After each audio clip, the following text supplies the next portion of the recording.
My name is Sarah Mitchell. I am 36 years old, and 4 days after my father died, my stepmother put my suitcases on the front porch and told me the house belonged to her now. She was smiling when she said it. Not a happy smile, a victorious one. Linda stood inside the doorway with one hand resting on the brass handle while I stared at 2 suitcases she had packed herself. My father had been buried the previous afternoon. His coffee mug was still beside the kitchen sink. His jacket was still hanging in the hallway. And Linda had already changed the locks. "You cannot stay here anymore, Sarah." I looked at her. Dad told me this house would always be my home. Linda gave a small shrug. "Your father said many things." Then she handed me a copy of his will. I read the first page, then the second. Everything appeared to belong to Linda.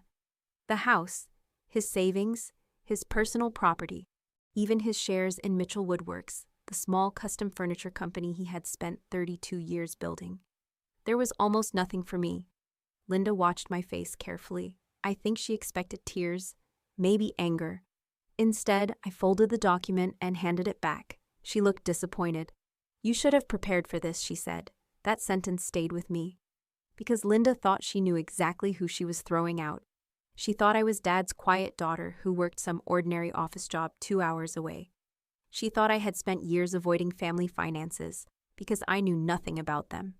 She thought I needed my father's money. She was wrong. For the past 7 years, I had worked in corporate finance and business restructuring. I had reviewed acquisitions, traced missing assets, and helped family-owned companies survive disputes that nearly destroyed them. Dad knew exactly what I did. Linda never cared enough to ask, but even that was not what she had misunderstood. 6 months before his death, my father had given me a sealed envelope. He made me promise not to open it unless he died or personally told me to. I had kept that promise. Until that night. I sat on the edge of a hotel bed with my suitcases beside me and broke the seal. Inside were 3 things: a handwritten letter, a small brass key, and the business card of an attorney named Daniel Reeves. Dad's letter was only 1 page. "Sarah, if Linda tells you everything belongs to her, do not argue. Let her believe it. Call Daniel. Do not sign anything. And remember what I always taught you. Documents matter more than promises." My hands went cold. At the bottom, Dad had written one final sentence. The house was never mine to leave her. Before I tell you what happened next, if you're enjoying this story so far, please take a second to like this video, subscribe, and turn on notifications.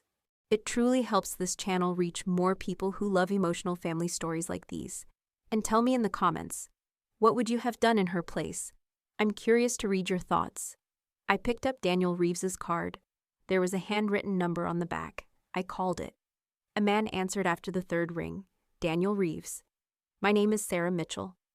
Robert Mitchell was my father. Silence. Then Daniel asked me something that made me sit completely still. "Did Linda already throw you out?" I looked at the hotel room around me. "How did you know?" "Because your father expected her to." That answer hurt more than I wanted to admit. Dad had known. He had known Linda might wait until he was gone and remove me from the house. Yet he had said nothing during those last difficult weeks. Daniel must have heard something in my silence. "Sarah, your father was trying to protect more than a house. What was he protecting? Come to my office tomorrow morning. Bring the letter and the key.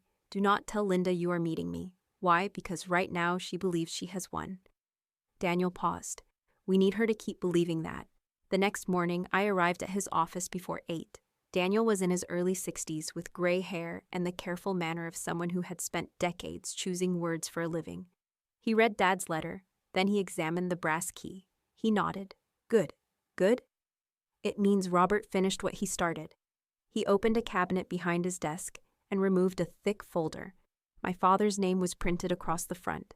Daniel placed a property deed in front of me. The house Linda had thrown me out of had been purchased 25 years earlier by my mother, Rebecca Mitchell. I had always known Mom inherited money from her parents.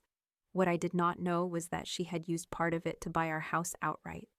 When she became seriously ill, she created a trust. Dad had the right to live in the house for the rest of his life. After his death, the property passed to me. Automatically, it was never part of his estate. I stared at the document. "Linda cannot inherit it. No. Can she sell it? No. Mortgage it? No. Daniel shook his head. She does not own it. A strange feeling moved through me, not satisfaction, something quieter. Linda had stood in my mother's house and told me I no longer belonged there. What about Dad's will? Real. That surprised me, so he actually left everything else to her? Most of his personal estate, yes. Why? Daniel leaned back. Because 6 months ago, Robert discovered money was disappearing from Mitchell Woodworks. That was the moment the story stopped being about the house. Dad's company had always been modest but profitable. 14 employees depended on it. Some had worked beside him for more than 20 years. Dad was careful with money, almost annoyingly careful. He checked invoices himself. He hated debt. He once drove across town because a supplier had overcharged him by $43. So when Daniel told me nearly $300,000 had left the company over 18 months, I knew Dad would have noticed eventually. He did, Daniel said. How? A vendor called Wellington Property Services had been receiving monthly payments. For what? Consulting. Did they provide consulting? Robert could not find evidence that they provided anything. Who approved the payments? Daniel looked directly at me. Linda. I sat back. Linda had started helping with the company's bookkeeping 2 years earlier. Dad had been approaching retirement and hated administrative work. Linda had experience managing an office, so nobody questioned it, including me. I remembered family dinners when she complained about how much paperwork Dad created. I remembered her carrying folders home from the workshop. I remembered Dad joking that Linda knew his accounts better than he did. At the time, it sounded harmless. When did Dad discover it? 7 months ago. That explained the envelope. What did Linda say? He never confronted her directly. Why not? Because he discovered something else. Daniel placed several bank statements on the desk. Some transfers had been approved using Dad's own login. Maybe Dad made them. Daniel shook his head. One happened while Robert was sitting in this office with me. I looked at the timestamp. 10:16 a.m. Daniel had a signed document from Dad witnessed at 10:11 that same morning. Someone had used Dad's credentials from his home computer while Dad was miles away. Linda was home? According to Robert, yes. That still did not prove she had done it. Daniel agreed. Dad understood that too. So he began collecting evidence quietly. That was why he had not confronted Linda. It was also why he had not told me. He knew I would confront her. And he was probably right.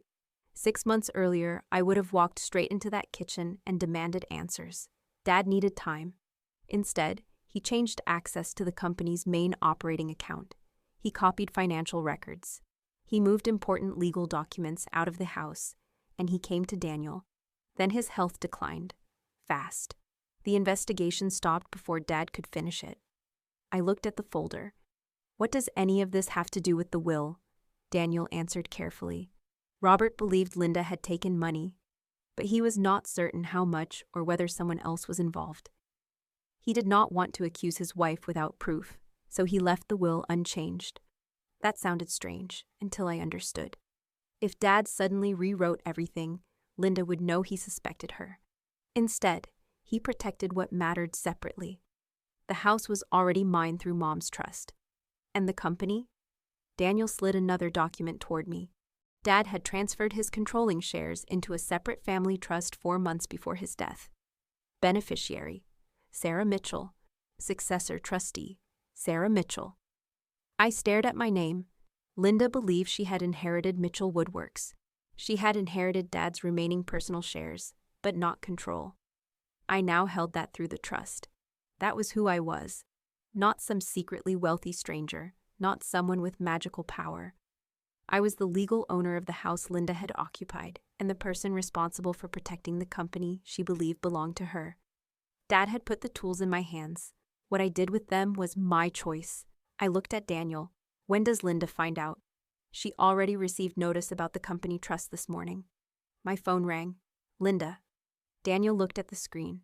You do not have to answer. I did. Sarah, what have you done? Her voice was shaking with anger. Nothing yet.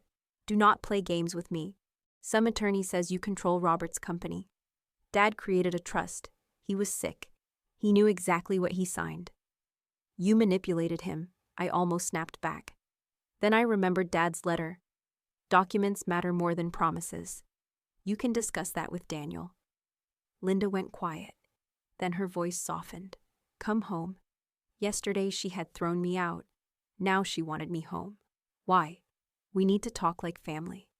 We stopped being family when you packed my clothes before Dad was buried. She inhaled sharply. I was grieving. So was I. I ended the call. That afternoon, I went to Mitchell Woodworks. I had not visited in almost a year. The workshop still smelled like sawdust, varnish, and coffee. Mark Ellison, Dad's operations manager, met me near the office. He had worked with Dad for 22 years. He hugged me once, then stepped back. Your father was worried at the end. About Linda, about the company.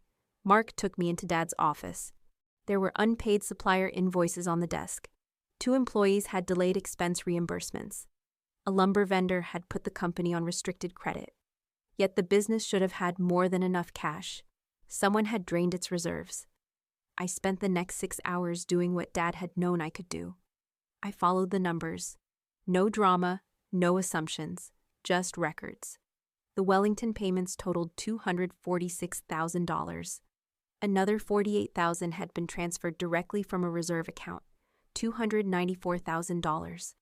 Mark recognized none of the services, neither did the accountant.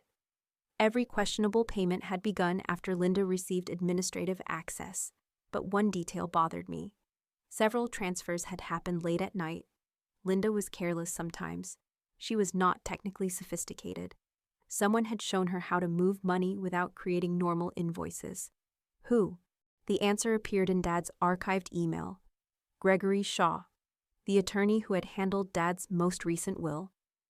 3 months before Dad died, Gregory had emailed Linda instructions for changing the classification of a vendor payment. The wording was cautious, but the purpose was obvious. Keep it outside Robert's normal review report. I read the sentence twice. Mark looked over my shoulder. Why would Dad's lawyer be helping Linda hide payments from him? I did not know. But I knew where to look next. Wellington Property Services was registered through another company. That company led to a mailing address. The address belonged to Gregory Shaw's younger brother. There it was, the connection, simple, direct, and ugly. I called Daniel. By evening, we had enough to stop treating this as an internal bookkeeping problem. Daniel advised the bank and company accountant to preserve all records and restrict unusual transfers pending review. Nothing was destroyed. Nothing was hidden, and nobody was accused publicly. We simply closed the doors through which money had been leaving. The next morning, Linda arrived at the workshop. She walked directly into Dad's office. Mark tried to stop her. I told him not to. Linda placed her handbag on the desk. You froze my money, company money. Robert left it to me. No. Dad left you personal assets. The controlling shares belong to the trust. Her face tightened. Gregory says that trust can be challenged. Then challenge it. She had not expected that answer. She sat across from me. For the first time, she looked less angry than frightened. Sarah, you do not understand what your father was doing before he died. Then explain it. He was planning to leave me with nothing. Who told you that? She hesitated. Gregory, of course. I opened the Wellington records. Did Gregory also tell you to send money here? Linda looked at the papers. Her face changed. That was enough. You knew. She stood. I knew Robert had promised to provide for me. That is not what I asked. She moved toward the door. I put one more document on the desk. A transfer authorization. $48,000. Her name was on it. Linda stopped. I asked again. Did Gregory tell you to send money to Wellington? She turned around. Yes. Finally. One clean answer. Why? Because he said Robert was changing everything. Changing what? His estate. She looked at me. Because of you. I said nothing. Gregory told Linda that Dad planned to give me the company and leave her without financial security. He showed her documents that appeared to prove it. Then he offered a solution. Move part of the money into Wellington temporarily. Keep it protected. After Dad's estate was settled, the money could be returned to her through a separate account. You knew Dad had not approved it. Linda looked away. That was another answer. How much did you receive? $90,000. Where is the rest? Her eyes returned to mine. I thought Gregory still had it. Nearly $200,000. Gone. Linda had betrayed Dad because she was afraid of losing money, and Gregory had used that fear to steal from both of them. I should have felt sorry for her. Part of me did. But being manipulated did not erase her choices. She had hidden transfers. She had lied to Dad. And while he was dying, she had continued trusting the man helping her deceive him. Then she had buried my father and thrown me out of my mother's house. Did Dad ever tell you he was leaving you with nothing? I asked. Linda did not answer. Did he ever say it? No. So you believed Gregory instead of your husband. Her eyes filled. I thought I was protecting myself, and Dad paid for that fear. Linda sat down again. For once, she had nothing to say. Then I asked the question that mattered beyond the money. Did Dad know about Gregory? Linda looked at me. I think he figured it out. When? A few weeks before he died. My chest tightened. How do you know? Because he changed after he found one of Gregory's emails. What email? Linda hesitated. Then she reached into her handbag. She removed a folded sheet of paper. I almost threw this away. She pushed it across the desk. It was an email Dad had printed. Gregory had sent it to Linda. Most of the message concerned an ordinary estate document, but the final paragraph was different. Gregory told Linda not to worry about the Wellington balance. He said Robert had not discovered the full amount, and once the estate was settled, they could finish the transfer. My father had underlined one sentence. They could finish the transfer. Dad had known. I turned the page over. There was handwriting on the back, his handwriting, one short note. Sarah will know what to do. Linda stared at those words. So did I. Dad had not chosen me because he wanted revenge. He had chosen me because he knew I would understand the records, and because he trusted me not to destroy everything in anger. That afternoon, Daniel contacted the appropriate authorities and provided the preserved records. Gregory learned about it before dinner. At 6:12 p.m., he called me directly. I answered. Sarah, we need to resolve this privately. There was no greeting, no sympathy about Dad. Just business. There is nothing to resolve privately. You are making assumptions based on incomplete records. Then the complete records should help you.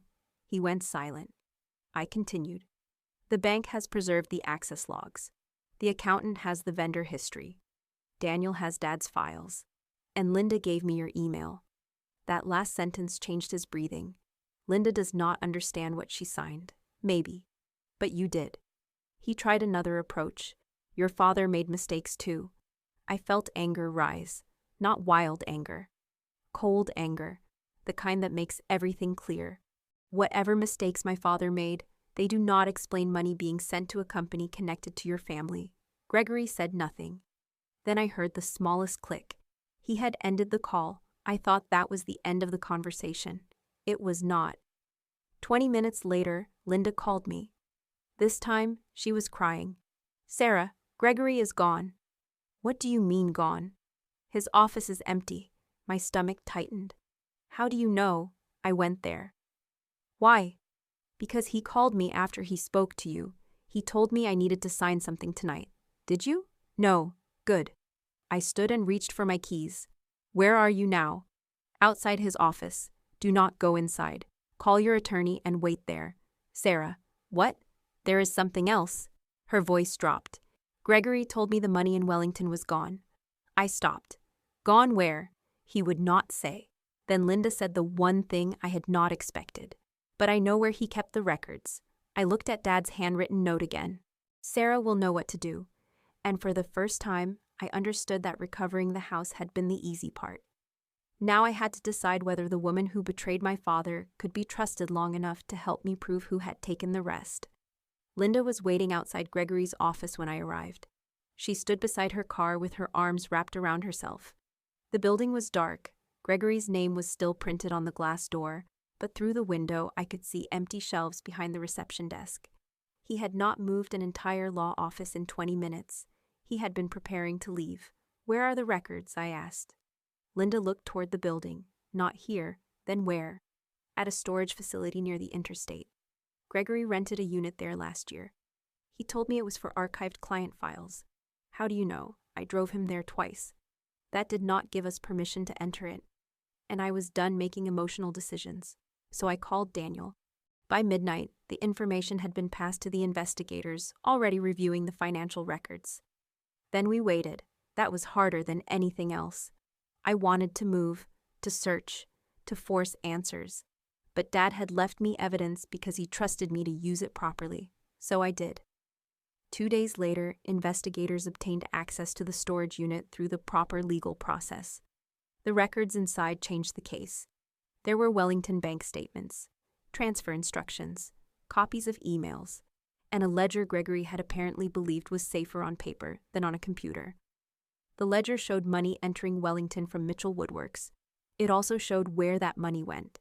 Some had gone to Linda, most had not. Gregory had transferred large amounts into accounts connected to himself and his brother. The scheme was simpler than I expected. Gregory had convinced Linda that Dad was secretly preparing to leave her financially vulnerable. He then helped her move money into Wellington under the excuse that it was being protected for her. Linda received enough money to believe him. Gregory kept the rest. When Dad began asking questions, Gregory helped conceal the transfers and used Dad's old banking credentials to move additional funds. Then Dad discovered the pattern. That was why he created the company trust, why he removed documents from the house, why he gave me the envelope. He had been building a wall around everything Gregory and Linda had not reached yet. Dad had simply run out of time before he could finish. The evidence did not mean money appeared overnight. Accounts had to be traced. Claims had to be filed. The company had to prove which transfers were unauthorized. But the important part was no longer uncertain. We knew what had happened.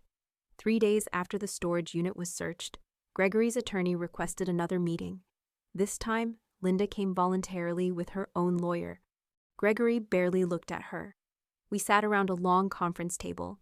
Daniel placed Dad's records in front of him, the bank logs, the Wellington ledger, the ownership documents, the emails. No dramatic speech was necessary.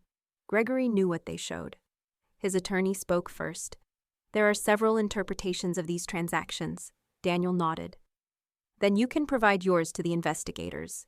Gregory finally looked at me. Your father wanted Linda provided for. Linda turned toward him. Do not do that. Gregory stopped. Do not use Robert again, she said. His expression hardened.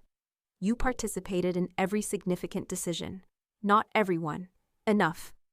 Linda looked down at her hands. Yes, enough. It was the first time I heard her admit it without hiding behind fear. She had been manipulated, but she had also made choices. Both things could be true. Gregory leaned toward her. You came to me because you believed Sarah was going to take everything. Because you told me she would. I showed you documents. Fake documents. The room went quiet. Gregory's attorney immediately interrupted, but Linda kept going. You showed me a Northbridge proposal with Sarah's name on it. Gregory looked at me. For the first time, I saw real uncertainty on his face. I placed the document on the table. Northbridge had already confirmed it was fraudulent. Gregory did not touch it. His attorney asked for the meeting to end. Daniel agreed. There was nothing left to accomplish there. The rest would happen through lawyers, investigators, banks, and courts. That was strangely satisfying. I had imagined confronting the person who betrayed Dad would feel bigger, louder. Instead, Gregory simply gathered his papers. His hands shook once. Then he left. No victory speech, no revenge, just consequences beginning. Linda remained seated. Her lawyer asked whether she was ready. She shook her head. I need 5 minutes with Sarah. Daniel looked at me. I nodded. Everyone left except us. Linda and I sat across from each other, the same 2 women who had spent 16 years carefully avoiding an honest conversation. She spoke first. I loved your father. I believed her. That was the worst part. Then why did you do it? She looked toward the window. Because I was afraid. Of me? At first. She gave a tired laugh. You were everything I was not. Robert trusted your judgment. He talked about how capable you were. Every time you visited, I felt like I was being measured against his first family. Dad never asked you to compete with Mom or me. I know that now. Her eyes returned to mine. Gregory noticed my fear before I admitted it to myself. He told me Robert was quietly moving assets to you. Some of that was true. The company trust was real. But Dad created it after the money started disappearing. Linda nodded. Gregory reversed the order. That was clever. He showed her a real trust after convincing her a fake acquisition proposal had come first. Then he gave her a reason to panic. Still, there was one question I needed answered.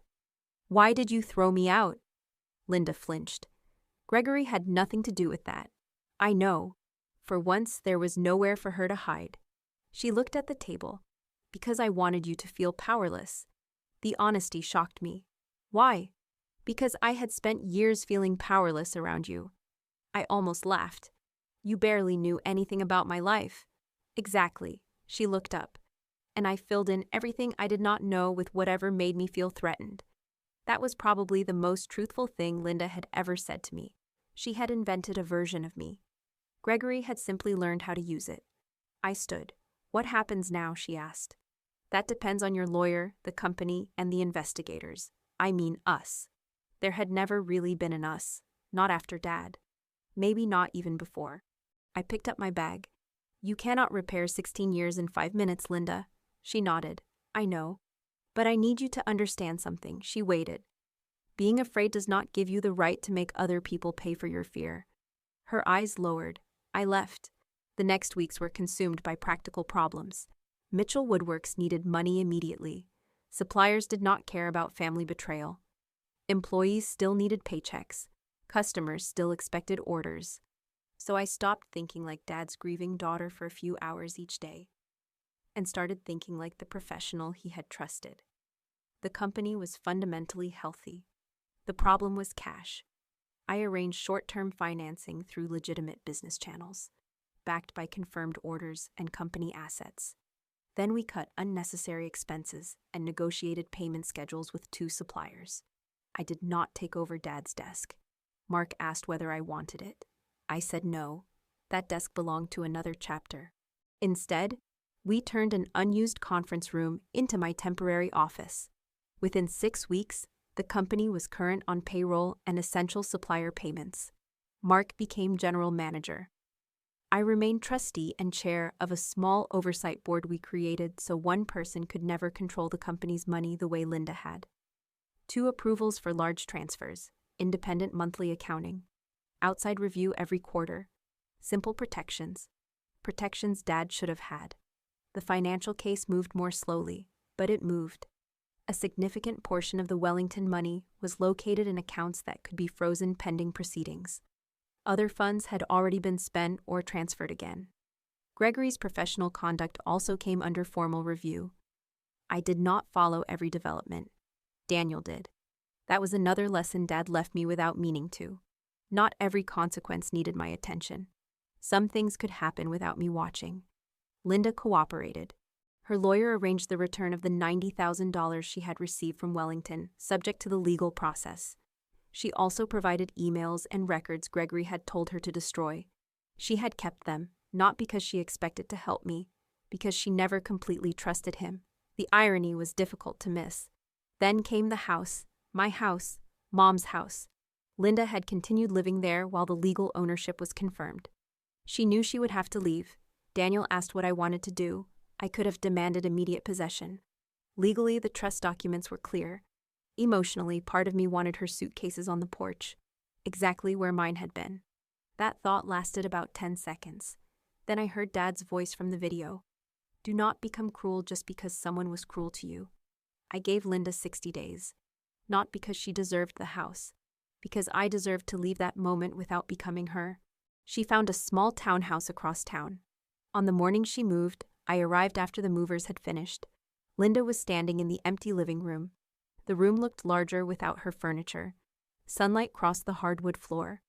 I remembered lying there as a child while Mom read beside the window. For years, Linda had filled that room with things I barely recognized. Now it was quiet again. She handed me the keys.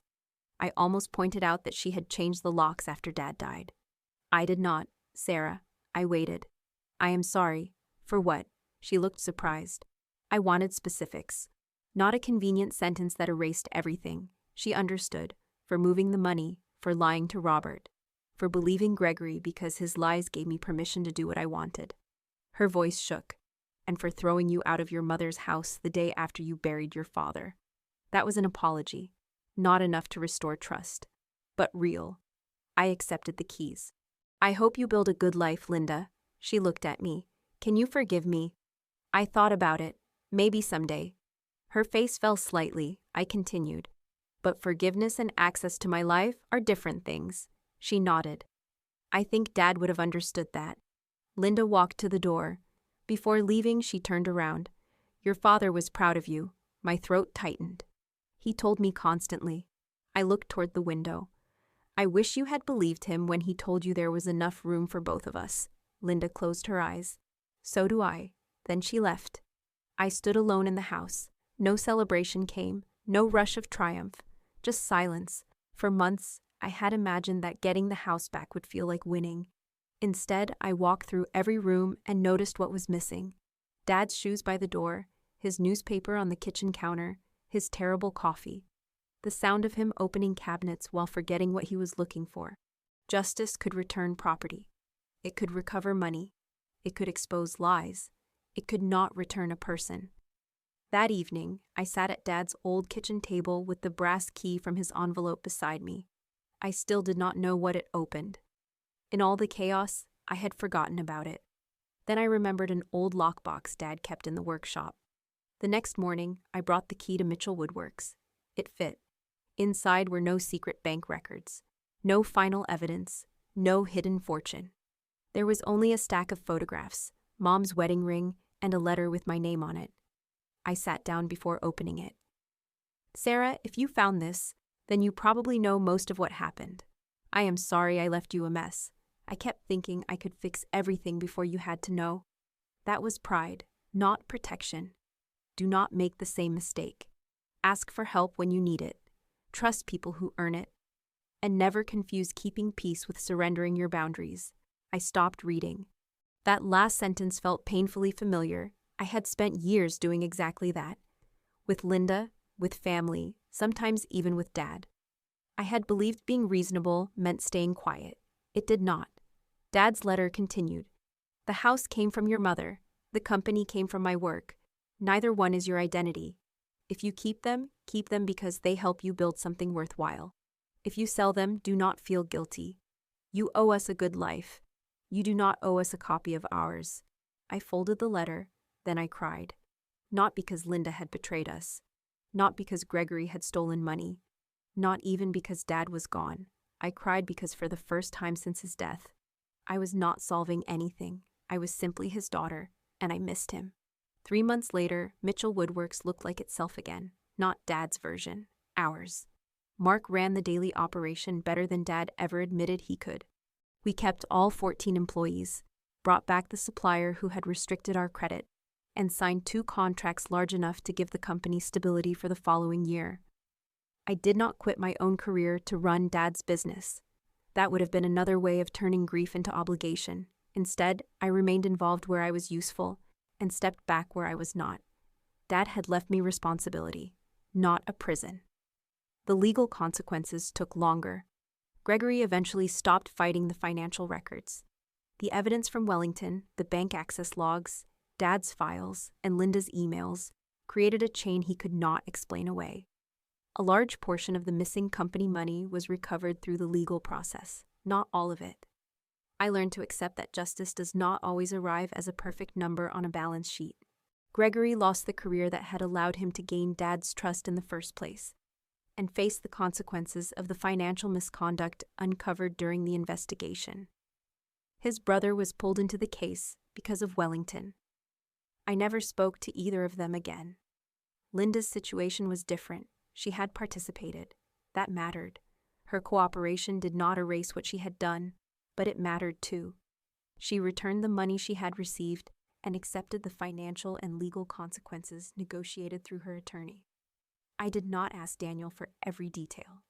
There was a point when knowing more stopped helping me heal.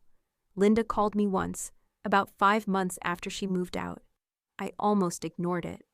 Then I answered. She told me she had found one of Dad's old watches inside a box of her belongings. She wanted to return it. We met in the parking lot outside Mitchell Woodworks. She handed me a small paper bag. That was all. No dramatic reconciliation. No promises to become a family again. Before she left, she looked toward the workshop. Robert loved this place. I nodded. Too much sometimes. She smiled faintly. That sounds like him. For a second, we were simply two women who had loved the same difficult man in different ways. Then the moment passed. Linda got into her car. I went back inside, and that was enough. I kept Mom's house, but I changed it. That surprised some relatives. They thought preserving it meant keeping every room exactly as Dad had left it. I did not want a museum. I painted the kitchen, replaced the old couch, moved Dad's chair from the living room into the small room overlooking the backyard. I kept his coffee mug, Mom's photographs, the marks inside the pantry door where Dad had measured my height every birthday until I was 16. Some things belonged to memory. Others were just furniture. One Sunday morning, I sat at the kitchen table reading Dad's final letter again. One sentence stayed with me. You owe us a good life. You do not owe us a copy of ours. For years, I had thought strength meant needing nothing from anyone. Dad had thought protection meant solving everything alone. Linda had thought security meant controlling what she could keep. Gregory had understood all of those weaknesses and used them. That was the part I never forgot. People do not always manipulate us through what we hate. Sometimes they manipulate us through what we fear losing: money, family, a home, a place in someone's life. Linda lost nearly everything because she was terrified someone would take it from her. Dad nearly lost his company because he was too ashamed to admit he needed help. And I had spent years staying quiet because I thought boundaries created conflict. We were all wrong in different ways. The difference was what we did after we understood it. I did not get my father back. I did not get the years Linda and I wasted resenting each other. I did not recover every dollar Gregory moved. But I recovered something I had been giving away long before Dad died. My right to say no. My right to ask questions. My right to leave relationships that required me to become smaller just to keep them peaceful. And my right to protect myself without becoming cruel. Sometimes I still think about that afternoon on the porch, my suitcases beside my feet, Linda standing behind the new lock. You should have prepared for this, Sarah. In a strange way, she was right. I had not prepared to lose Dad. I had not prepared to discover what had been happening around him. I had not prepared to inherit a company in trouble or a house filled with memories. But Dad had prepared me for something more important. He taught me to look at facts when emotions became confusing. He taught me that trust should never require blindness. And in the end, he trusted me to finish what he could not. A year after his death, we held a small dinner at Mitchell Woodworks. Nothing fancy. Just employees and their families. Mark stood up halfway through and announced that the company had finished its strongest quarter in 3 years. Everyone applauded. I looked toward Dad's old office. For a moment, I could almost imagine him there, arms crossed, pretending the attention embarrassed him, probably complaining that we had spent too much on dinner. I smiled. Then I went outside. The evening was warm. I had Dad's final letter folded in my purse. I did not carry it because I still needed instructions. I carried it because now I understood them. The house was mine. The company was protected. The truth was known. But none of those things were the real inheritance. The real inheritance was knowing that I did not have to spend the rest of my life proving I deserved a place in my own family. I already had one. And when someone tried to take it from me, I finally learned that standing up for myself did not make me selfish. It made me responsible for my own life. That night, I drove home to the house where my mother had once tucked me into bed and where my father had spent his final years.